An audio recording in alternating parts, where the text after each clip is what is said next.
A simple question can reveal a deep truth. How can a basic product like sugar influence social stability, national confidence, and political authority? In the Sahel, the answer is very clear. When essential goods disappear or become too expensive, frustration grows quickly, and trust in the state weakens just as fast. For decades, many African countries followed the same economic pattern.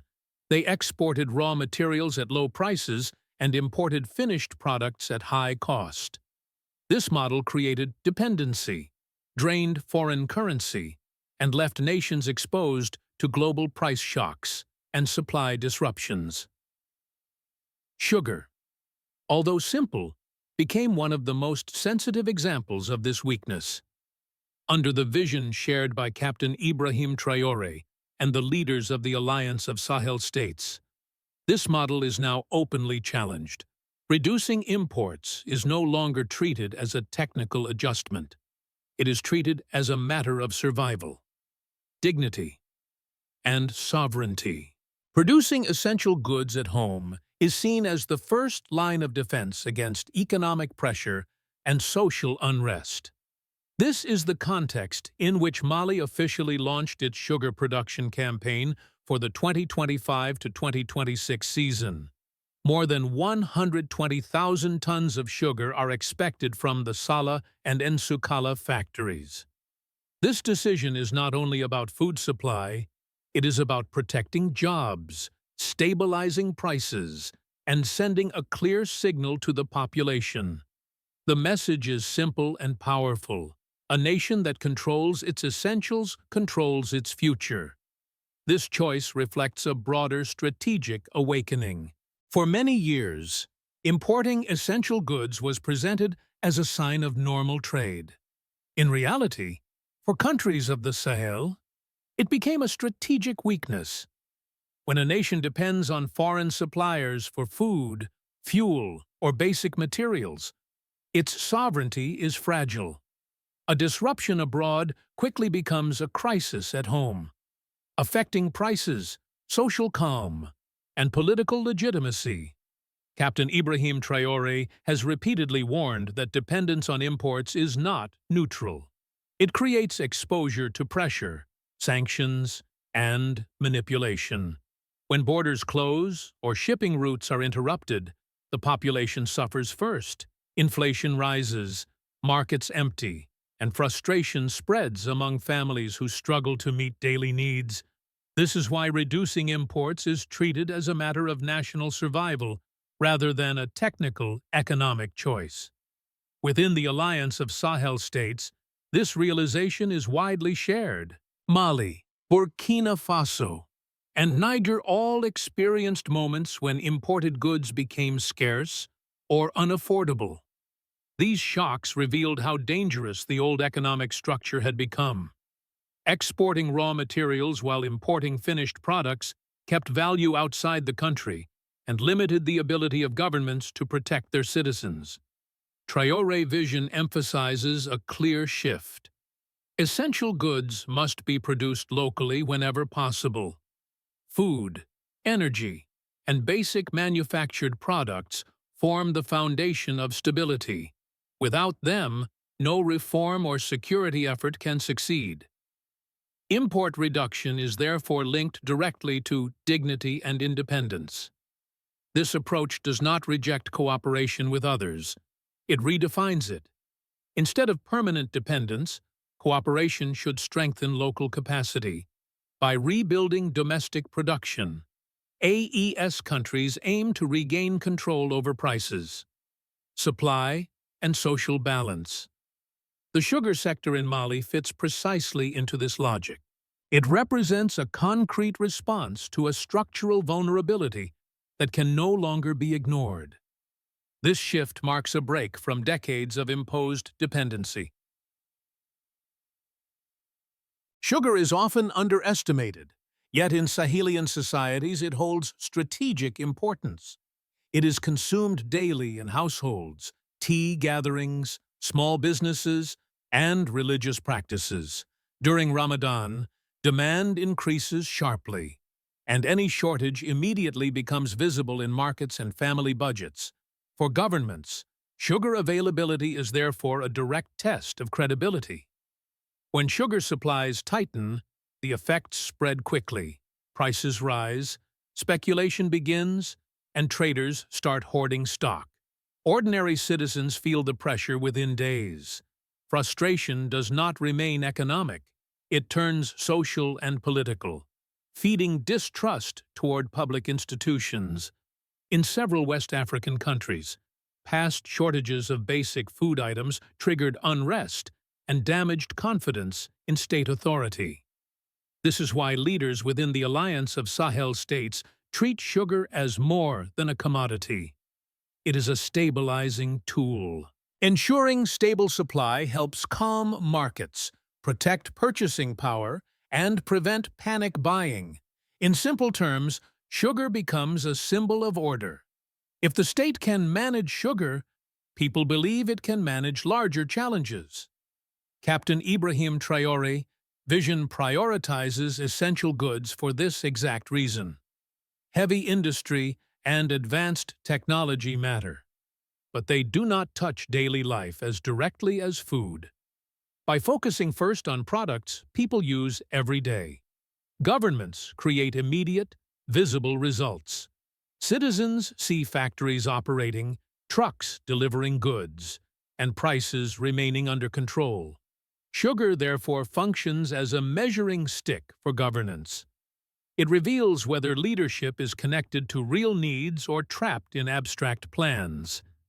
In the Sahel context, success in sugar production sends a reassuring message. The state is present. The state is acting. Stability is being protected through practical decisions rather than promises. This logic explains why sugar stands at the center of Mali's current industrial revival. It also demonstrates how economic choices shape social peace and public trust. Mali's decision to launch the sugar production campaign for the 2025 to 2026 season represents a turning point in its industrial policy. The two factories, Sala and NSukala, are expected to produce more than 120,000 tons of sugar. This volume covers roughly one-third of national demand, a significant step for a country that long depended on imports for this essential product. Beyond the numbers, the political message is clear. The authorities chose to restart and secure industrial production despite financial constraints, technical difficulties, and a complex security environment. The reasoning is straightforward. Importing sugar may seem easier in the short term, but it exposes the country to price shocks, shortages, and external pressure. Operating factories inside the country offers control, predictability, and resilience. One of the most important aspects of this campaign is social stability. More than 2,000 jobs linked directly to the sugar industry have been preserved. Thousands of families depend on these wages. In rural areas surrounding the factories, sugar production supports transport, maintenance, agriculture, and small trade. Keeping the factories active, therefore, protects an entire local economy, not just an industrial site. The decision to reserve 25,000 tons of sugar in advance for the month of Ramadan further illustrates the governing logic. It is a preventive measure aimed at avoiding shortages, speculation, and price spikes during a sensitive period. This approach strengthens trust between the population and the state, because people see that their daily realities are anticipated rather than ignored. In the broader AES context, Mali's example carries symbolic weight. It shows that rebuilding strategic industries is possible even under pressure. The sugar campaign demonstrates that sovereignty is not declared in speeches. It is built through concrete actions, factory by factory, product by product. Mali's choice aligns perfectly with the regional vision of regaining control over essential goods and restoring national confidence through production. The revival of sugar production in Mali also brings forward an unavoidable debate about partnerships. especially cooperation with China. The Sala and NSukala factories operate within a framework that includes Chinese technical and industrial involvement for some external observers. This immediately raises criticism and suspicion, often framed as a new form of dependence. These critics argue that state-led industry is inefficient, costly, and vulnerable to mismanagement. They claim imported sugar would be cheaper and easier to supply. Others warn that cooperation with China could replace one dependency with another. Such arguments are frequently repeated in international commentary about the Sahel. However, the logic guiding leaders within the alliance of Sahel states is different. From their perspective, importing finished goods guarantees dependence. It transfers value, jobs, and control abroad. Domestic production, even when supported by foreign partners, keeps factories on national soil, employs local workers, and builds technical capacity over time. The key distinction is ownership of the process, not isolation from the world. In the Traore vision, cooperation must serve national objectives. Partners are welcome when they help operate machines, transfer skills, and keep production running. They are not meant to dictate political decisions or control essential supply. This is why the focus remains on strengthening state oversight, improving management, and ensuring that industrial activity benefits the population. The sugar sector illustrates this balance clearly. Mali authorities emphasize results over ideology. Sugar is being produced. Jobs are preserved. And markets are supplied. These outcomes matter more than abstract debates. At the same time, the experience highlights an important lesson. Industrial sovereignty requires discipline, transparency, and firm governance. Without strong management, even domestic production can fail. The broader message is simple. Self-reliance does not mean working alone. It means choosing partnerships that reinforce independence rather than weaken it. For Mali and the AES, sugar production demonstrates how controlled cooperation can support national goals while resisting structural dependency. Mali's experience with sugar production carries meaning far beyond its borders. Within the alliance of Sahel states, it is viewed as a practical example of the economic direction the region wants to take. Instead of remaining permanently dependent on external supply chains, AES countries are exploring ways to rebuild production capacity for essential goods inside their own territories. For Burkina Faso, this logic aligns closely with the vision promoted by Captain Ibrahim Traore. His emphasis on processing raw materials locally, protecting strategic sectors, and reducing imports reflects the same priorities seen in Mali's sugar campaign, whether in agriculture, energy, or mining. The principle is consistent. Value must be created at home if sovereignty is to be meaningful. Niger faces an even sharper challenge. With limited industrial infrastructure and heavy reliance on imports, any disruption quickly affects daily life. The lesson from Mali is not that self-sufficiency can be achieved overnight, but that partial production already changes the balance. Producing even 1/3 of national demand reduces exposure, saves foreign currency, and strengthens social stability. At the regional level, AES has begun to introduce collective economic tools to support this shift. Measures such as modest levies on imports from outside the bloc aim to generate shared resources and encourage internal trade. These policies are designed not to isolate the region, but to protect its fragile economies while local industries recover and expand. The broader African lesson is clear. Industrialization does not have to start with complex technology or luxury goods. It can begin with sugar, grain, textiles, and energy. These sectors touch daily life and build public trust. When citizens see factories operating and markets supplied, confidence grows. Mali Sugar Campaign shows that regional cooperation and national determination can coexist.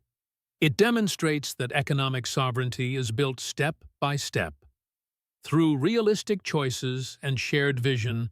For AES, this approach represents a path toward stability that relies on production rather than dependency. The story of sugar production in Mali may appear modest at first glance, yet it carries a message of great importance for the Sahel and beyond. A simple product reveals a deeper truth. Sovereignty is not built only through speeches or symbols. It is built through factories that operate, workers who earn a living, and markets that remain stable under the vision promoted by Captain Ibrahim Traore and shared across the alliance of Sahel states. Reducing dependence on imports is not an ideological choice. It is a practical necessity. When essential goods are produced at home, a nation protects itself from external pressure, price shocks, and sudden shortages. More importantly, it protects social peace and public confidence. Mali's decision to relaunch its sugar industry shows that even in difficult conditions, strategic industries can be restored.